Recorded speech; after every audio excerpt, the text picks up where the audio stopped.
വയനാട് ചീരാലിൽ വീണ്ടും പുലിയുടെ ആക്രമണം. പൂളക്കുണ്ട് സ്വദേശി ആലഞ്ചേരി ഉമ്മറിന്റെ പശുക്കിടാവിനെ പുലി ആക്രമിച്ചു.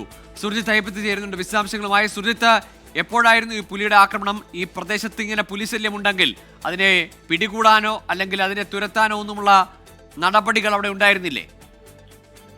ഗോകുൽ, കേരള തമിഴ്നാട് അതിർത്തിയായ ചീരാലിനടുത്ത് പൂളക്കുണ്ടിലാണ് പുലിയുടെ ആക്രമണം ഉണ്ടായിട്ടുള്ളത്. പൂളക്കുണ്ട് സ്വദേശിയായിട്ടുള്ള ആലഞ്ചേരി ഉമ്മറിന്റെ പശുക്കിടാവിനെയാണ് പുലി ആക്രമിച്ചത്.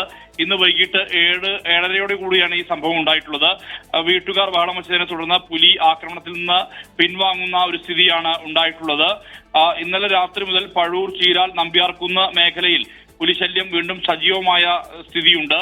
പഴൂരിൽ നാട്ടുകാർ ഇന്നലെ രാത്രി പുലിയെ കണ്ടിരുന്നു.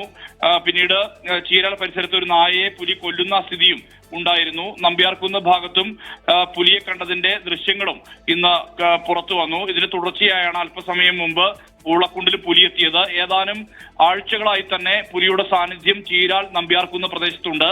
നമ്പ്യാർകുന്ന് എന്ന് പറയുന്നത് കേരള തമിഴ്നാട് അതിർത്തിയാണ്. നെന്മേനി പഞ്ചായത്തിലാണ് ഇത് സംഭവിച്ചുകൊണ്ടിരിക്കുന്നത്. പുലിയുടെ ആക്രമണം നിരന്തരമാകുന്ന സാഹചര്യത്തിൽ ആളുകളെല്ലാം തന്നെ വലിയ ആശങ്കയിലാണ്. ഗൂഗിൾ. ശരി, സുർജിത്ത് ഹൈപ്പത്താണ് വിശദാംശങ്ങൾ പങ്കുവച്ചത്. വയനാട് തമിഴ്നാട് അതിർത്തിയായ ചീരാലിലാണ് വീണ്ടും പുലിയുടെ ആക്രമണം. പശുക്കിടാവിനെ പുലി ആക്രമിച്ചു എന്ന വിവരമാണ് പുറത്തുവരുന്നത്.